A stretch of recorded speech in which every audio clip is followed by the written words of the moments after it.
Luna Martinez stared at her exam tablet, watching the countdown timer tick away with all the enthusiasm of someone waiting for root canal surgery. Around her, the Galactic War College's most prestigious lecture hall buzzed with the sound of furious typing, nervous chittering, and what she was pretty sure was a Vulcarian stress molting in the corner. Devise a comprehensive battle strategy against an overwhelming enemy force, she read aloud under her breath. Show your work. Cite your sources. Don't forget to consider cultural sensitivities. She snorted. Cultural sensitivities. Right. Because when someone's trying to blow up your planet, the polite thing to do is ask if they prefer their destruction served with a side of diplomatic courtesy. To her left, Krixtal the Zentaurian was already on his 15th page of what looked like an organizational chart crossed with a family tree. His four arms moved in perfect synchronization, creating battle formations that resembled abstract art more than military strategy. Beautiful, Luna had to admit. Completely useless, but beautiful. On her right, the Etherian crystal being Quenthara was projecting holographic models of elaborate honor duels between fleets. Single combat. One-on-one. Very sporting. Very dead if you were facing an enemy that outnumbered you 3-1 and didn't give a damn about fair play. Luna cracked her knuckles and began typing. Her strategy was elegantly simple compared to the Baroque masterpieces surrounding her. No fancy diagrams, no flowery language about the sacred bonds of warriorhood. Just cold, hard analysis, and a plan that would make a demon weep tears of joy. She titled her file Operation Overkill and submitted it with 43 minutes to spare. Commander Vextar, their professor, collected the submissions with the solemnity of a funeral director. His purple skin gleamed under the lecture hall lights as he reviewed each file. Luna watched his expression change from approving nods at the elaborate alien strategies to a look of barely contained disgust when he reached hers. "Miss Martinez," he said, his voice dripping with the kind of condescension usually reserved for explaining basic concepts to particularly slow children. "I see you've submitted a file that's remarkably brief." "Quality over quantity, Commander," Luna replied, leaning back in her chair with a grin that had gotten her in trouble since kindergarten. Sometimes the best solutions are the simplest ones. Vextar's four eyes narrowed in what Luna had learned to recognize as peak Centaurian disdain. Simplicity, Miss Martinez, is often just another word for primitiveness. I'm sure your human approach has its crude charms, but warfare is an art form that requires sophistication, honor, and respect for established traditions. He tossed her tablet aside without even opening the file. "We'll discuss your remedial coursework after I've reviewed the actual strategies from your classmates." Luna shrugged. She'd expected this. The Galactic War College had accepted its first human student as part of some diversity initiative, and the faculty had made it clear from day one that they considered her presence a charitable act rather than an academic opportunity. Humans were the new kids in the galactic community, and everyone knew they were better at breaking things than thinking about them. What they didn't know was that Luna had graduated top of her class from the Terran Strategic Institute, held 3 degrees in xenopsychology, and had spent her spare time analyzing every major galactic conflict of the past century. She didn't just understand alien military doctrine, she understood why it was fundamentally flawed. But hey, if they wanted to judge her by their preconceptions, that was their funeral. Literally, if her analysis was correct, and the scenarios she'd been gaming out ever came to pass. The exam period ended with the usual chaos of students frantically making last-minute additions to their strategies. Luna stretched, gathered her things, and headed for the door. She had a date with a cup of coffee and the latest intelligence reports from the Outer Rim. Just because the War College treated theoretical enemies as academic exercises didn't mean she had to. 3 hours later, Luna was deep in caffeine-fueled analysis of shipping patterns in the Kepler sector when the alarm started screaming. The station-wide alert system, which Luna had previously heard only during scheduled drills, was now broadcasting the kind of urgent, high-pitched wail that made everyone's fight-or-flight instincts kick into overdrive. Emergency lights bathed the corridors in hellish red as students and faculty rushed toward designated safety areas. Luna didn't rush. She pulled up the emergency broadcast on her tablet and felt a cold knot form in her stomach as she read the incoming reports. Simultaneous attacks on New Geneva, Tarketh Prime, and the hegemony staging ground at Wolf 359. 3 core worlds, 3 different sectors, 3 supposedly impossible targets hit at exactly the same moment by an enemy that, according to official galactic doctrine, didn't exist. The Hive Mind Collective, the boogeyman of military theorists. A distributed intelligence that could adapt to any strategy in real time, learn from every engagement, and coordinate attacks across impossible distances without any detectable communication network. Most experts considered them a theoretical impossibility, a what-if scenario used to scare junior officers. Apparently, the junior officers hadn't been scared enough. Luna's tablet chimed with an emergency faculty assembly notification. She grabbed her jacket and jogged toward the command center, her mind already racing through the implications. If this was really the collective, then every standard military doctrine in the galactic playbook was worse than useless. It was actively counterproductive. The command center was chaos. Alien officers shouted orders in 6 different languages while holographic displays showed the spreading disaster in real time. Ships disappeared from tactical displays faster than the computers could update. Defense grids that had held for centuries went dark within minutes of first contact. Commander Vextar stood at the center of it all, his 4 arms gesturing frantically as he tried to coordinate a response. His usual composure had cracked, revealing the panic beneath. Deploy the 7th Fleet to New Geneva, he barked into his communicator. Execute standard dispersal pattern Gamma 7. Luna winced. Dispersal pattern Gamma 7 was textbook doctrine for fighting conventional enemies. Against an adaptive intelligence that could learn from every engagement, it was like providing a detailed instruction manual for how to kill your own forces more efficiently. Commander, she called out, pushing through the crowd of panicking officers. You need to see something. Vextar spun around, his eyes wild with stress. Martinez? What are you doing here? Students are supposed to be in designated safety areas during crisis protocols. You need to look at my exam submission, Luna said, her voice cutting through the noise around them. The one you didn't read. This is hardly the time for academic complaints, Vextar snapped, but something in Luna's tone must have gotten through, because he hesitated. Commander, Luna said, her voice deadly serious now. My exam scenario was an attack by an adaptive collective intelligence hitting 3 core worlds simultaneously using coordinated deep strike tactics. I submitted it 3 hours ago. The command center fell silent around them. Vextar stared at Luna for a long moment, then grabbed her discarded tablet from his desk. His hands shook slightly as he opened the file he'd dismissed without reading. Luna watched his expression change as he scrolled through her analysis. Confusion gave way to recognition, recognition to horror, and horror to something that might have been respect if it wasn't buried under layers of pride and panic. How did you know? He whispered. Luna shrugged. I didn't. But I paid attention to the data everyone else was ignoring. Ship disappearances in the Outer Rim, communication blackouts that didn't match any known phenomena, resource acquisition patterns that suggested a distributed intelligence testing our response times. She paused.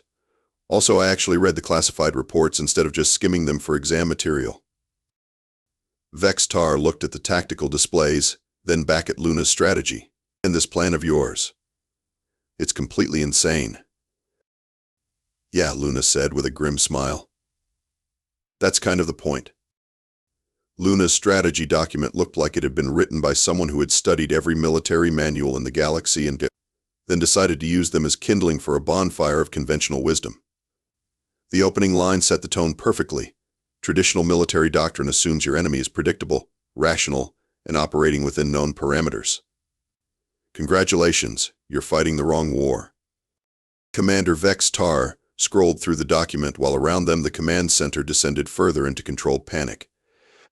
Every few seconds, his expression grew more horrified and more grudgingly impressed. You want us to broadcast our fleet positions to the enemy, he said, his voice barely above a whisper. On 3 different frequencies, using conflicting encryption protocols, Luna confirmed, settling into a chair next to the command console. Make them think we're either incredibly incompetent or running some kind of elaborate deception. Either way, they'll waste processing power trying to figure out which one. And this section about psychological warfare against a hive mind? Vextar's four hands gestured at the tablet. How exactly do you conduct psychological warfare against an entity that doesn't have individual psychology? Luna grinned, and for the first time since the crisis began, it was a genuine smile. That's the beautiful part. You don't attack their psychology. You attack their logic. See, the collective's greatest strength is also its greatest weakness. It adapts to everything, which means it has to process everything, every tactical decision, every strategic possibility. Every potential countermove gets analyzed and incorporated into their decision matrix. She pulled up a holographic display and began sketching out interconnected nodes. Now, what happens when you feed a perfect logical system something that's perfectly illogical? What happens when you give an adaptive enemy a pattern that changes every time they adapt to it? Around them, other officers were beginning to listen. Even the panic couldn't completely override their curiosity about the human who had apparently predicted an impossible war. "You're talking about chaos theory," said Captain Mordun, the station's Vulcarian strategic analyst. "Introducing random elements into ordered systems." "Not random," Luna corrected. "Chaotic. There's a difference. Random is unpredictable. Chaotic is unpredictable with an underlying pattern that reveals itself only in retrospect. We're going to create a feedback loop in their adaptation algorithms." She stood and began pacing, her hands moving as she explained. "Every species in the galaxy fights according to their cultural values. Centaurians favor honor and hierarchy. Vulcarians prefer overwhelming force applied strategically. Etherians like elegant solutions that minimize casualties. The collective has adapted to all of these approaches because they're consistent. They follow rules." "And humans?" Vextar asked, though something in his tone suggested he was afraid of the answer. "Humans. Humans," Luna said with a predatory smile, "have only one consistent rule. Win. Everything else is negotiable. Honor? Flexible. Casualties? Regrettable, but acceptable. Fair play? A luxury we can't afford. We'll sacrifice our own ships to sell a deception. We'll retreat when we're winning and attack when we're losing. We'll surrender with one hand and stab with the other." The command center was completely quiet now except for the background hum of computers and the distant wail of alarms. Luna could see the alien officers trying to process what she was describing. To their highly structured, honor-based mindsets, human tactical flexibility looked like pure chaos. "But surely," Captain Mordun said slowly, "there must be some underlying logic to your strategies.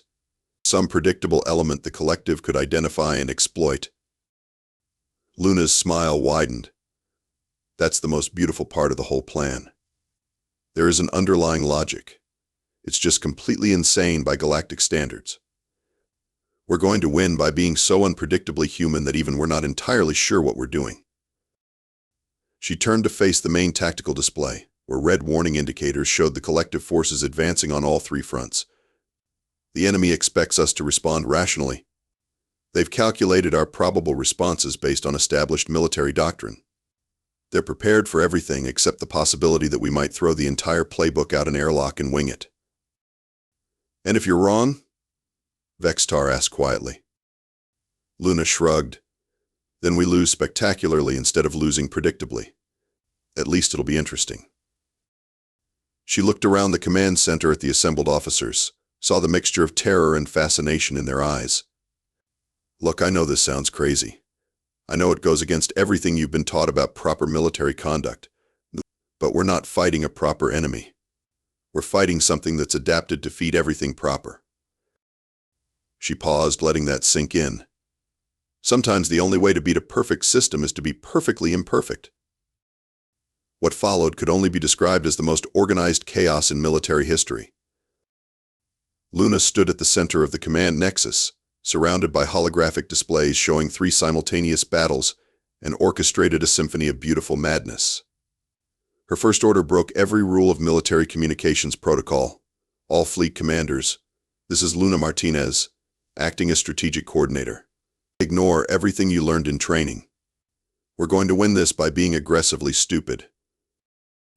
The response from Fleet Admiral Kethvar at New Geneva came back immediately. Cadet Martinez, with respect, have you lost your mind? Completely, Luna replied cheerfully. And that's exactly why this is going to work. Admiral, I need you to execute what I'm calling a strategic retreat advance. Start pulling back your forces, but do it in a way that looks like you're actually trying to set up a complex pincer movement. That makes no tactical sense. Perfect. The collective will spend processing power trying to figure out what you're really doing. While they're analyzing your fake strategy, hit them with everything you've got from Vector 77 Mark III. She switched channels before Kethvar could object. Wolf 359 Command, this is Martinez. I need you to start broadcasting surrender negotiations on all diplomatic frequencies. Cadet, came the strained voice of Commodore Zex Lin. We are not surrendering. Of course not. You're going to negotiate a surrender while simultaneously launching your most aggressive assault pattern. Make it look like your diplomatic corps is operating independently from your military command. Sell the chaos. The third front required the most delicate touch.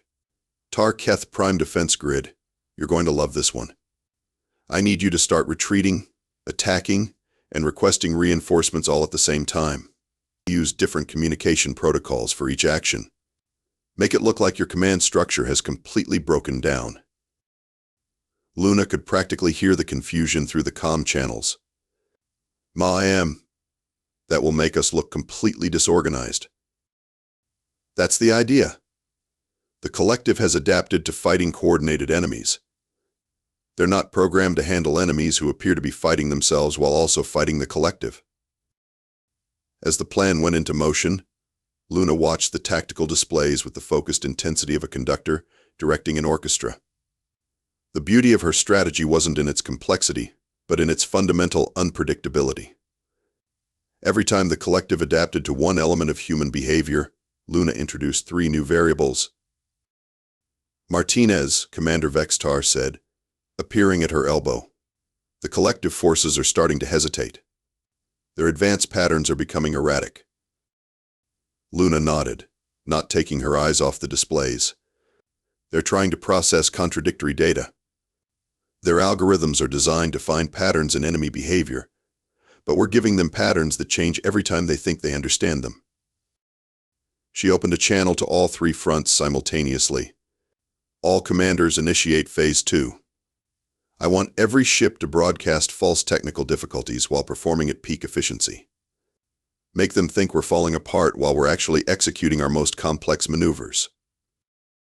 The response was immediate and chaotic. Ships that were clearly functioning perfectly began transmitting emergency signals about engine failures, weapons malfunctions, and life support problems. At the same time, these supposedly crippled vessels began executing tactical maneuvers that would have impressed a flight school instructor. Now comes the really fun part, Luna muttered, pulling up her psychological warfare protocols. Time to introduce the collective to human philosophy. She activated a specialized transmission array and began broadcasting on frequencies the collective used for internal communication.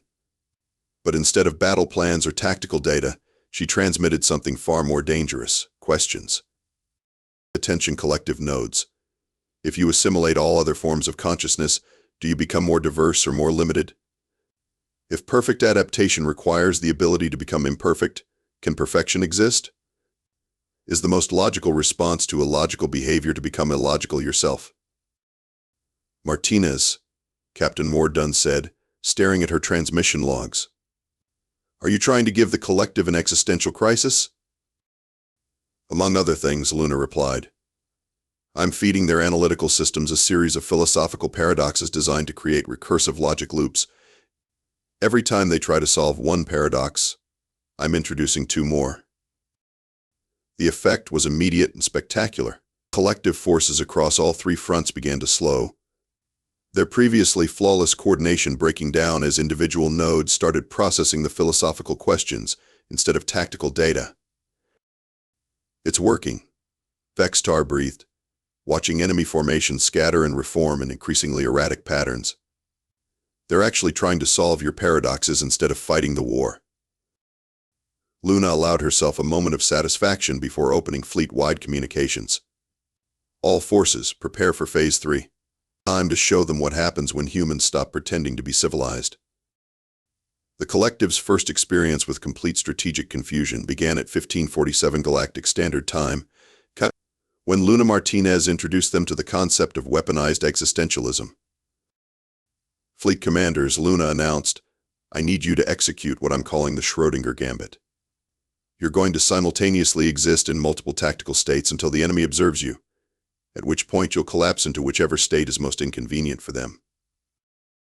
The confused silence on the comm channels was broken by Admiral Kethvar's strangled voice. "Martinez, that's not how quantum mechanics work." "Tell that to the collective," Luna replied, watching the enemy formations on her tactical display freeze in what could only be described as computational panic. "They're trying to predict our behavior based on logical analysis, but we just introduced them to Heisenberg's uncertainty principle as applied to fleet tactics." The beautiful chaos of Luna's strategy reached its crescendo as collective forces found themselves facing an enemy that defied every rule of military engagement.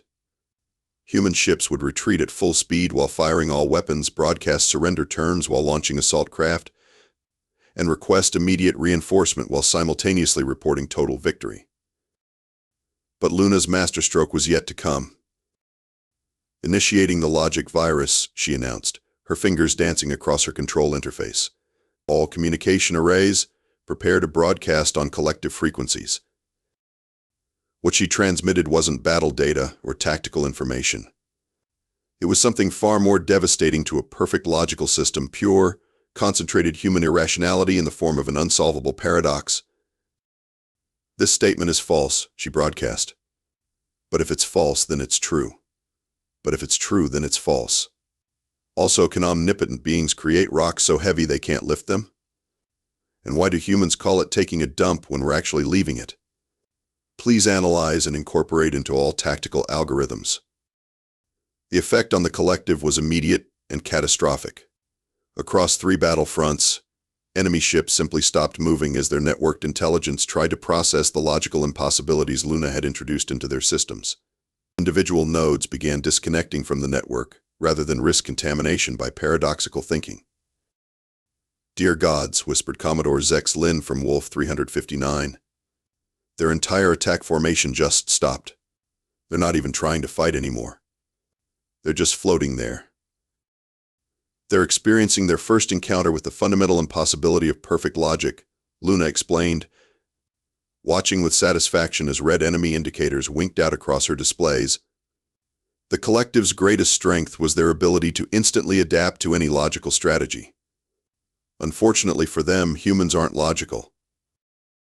On her command display, she could see the domino effect spreading through the collective network. The virus of human irrationality was propagating from node to node, causing cascade failures as each component of the hive mind tried to solve unsolvable problems. "Martinez," Commander Vextar said, his voice filled with something that might have been awe if it wasn't buried under professional confusion. "The collective forces are withdrawing from all 3 sectors.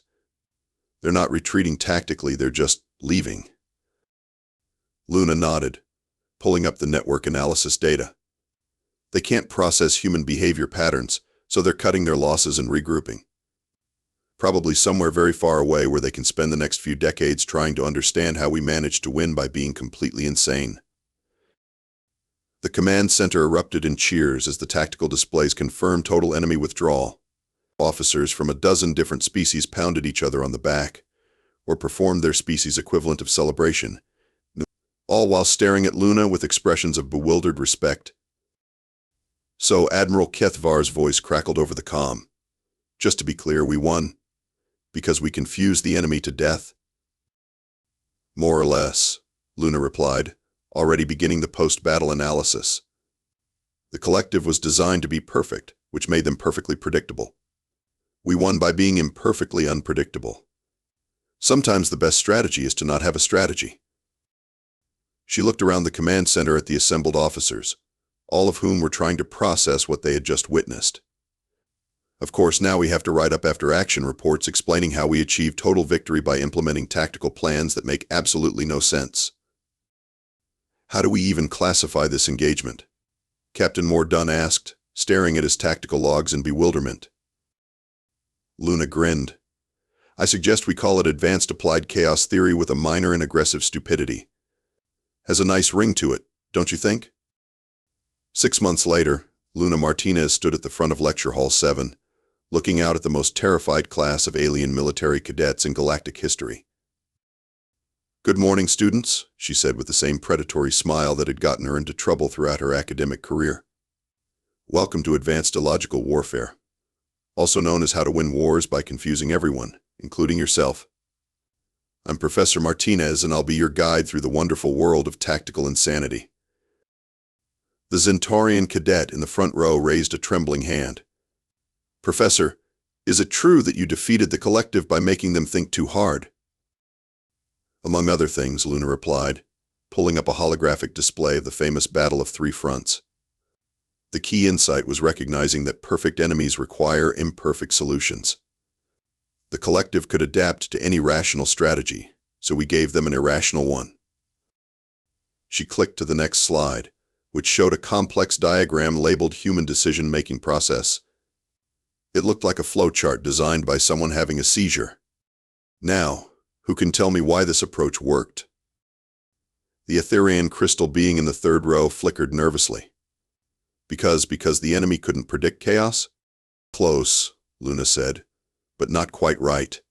The enemy couldn't predict chaos that follows an underlying pattern, even when that pattern is do whatever seems like a bad idea at the time. True randomness is just noise. Structured chaos is art. Behind her, the door chimed and Commander Vextar entered, carrying an ornate ceremonial box. Luna suppressed a sigh. She knew what was coming. Professor Martinez, Vextar announced formally, by order of the Galactic Defense Council, you are hereby awarded the Stellar Cross for exceptional strategic innovation, but the Nebula Cluster for outstanding military leadership, and the Golden Paradox for services to theoretical impossibility. The Golden Paradox isn't a real medal, Luna pointed out. It is now, Vextar replied, opening the ceremonial box to reveal a medal that somehow managed to look both impressive and completely absurd. The Council created it specifically for you. Congratulations, Professor. You've managed to revolutionize military theory while simultaneously making it impossible to teach in any conventional sense. Luna accepted the medals with good grace, though she couldn't help smirking at her former professor's obvious discomfort. Thank you, Commander. I'm sure these will look lovely next to my diploma in applied mayhem. That's also not a real degree, Vextar muttered. Give it time, Luna replied. After Vextar left, she turned back to her students. Now, where were we? Ah, yes, the fundamental principles of human tactical doctrine. She clicked to a slide that simply read, Rule 1, there are no rules. Rule 2, see Rule 1. The Vulcarian cadet near the back raised a tentacle. Professor, how can we learn to think like humans if human thinking doesn't follow logical patterns? Luna's grin widened. That's the beauty of it. You can't learn to think like humans. You can only learn to think like yourselves, but with all your cultural inhibitions removed. The secret isn't becoming chaotic. It's becoming authentically yourself in the most tactically inconvenient way possible. She pulled up a new display showing her latest theoretical work. For your first assignment, I want you to design a battle plan that violates everything your species considers proper military conduct. Make it so offensive to your cultural sensibilities that you're embarrassed to submit it.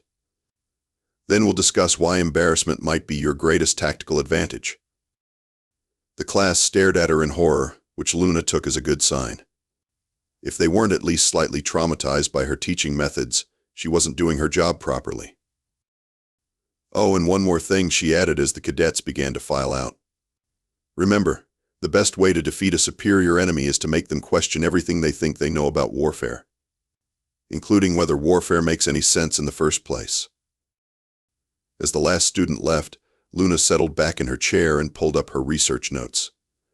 She had 3 new papers in development: Tactical Applications of Philosophical Confusion, The Strategic Value of Voluntary Incompetence, and her personal favorite, Why Winning Wars Might Be the Worst Way to Win Wars. Somewhere out in the galaxy, the collective was probably still trying to figure out what had happened to them. Luna hoped they were having fun with it. After all, the universe was a big, strange place full of impossible things. It was only right that humans should be the most impossible of all.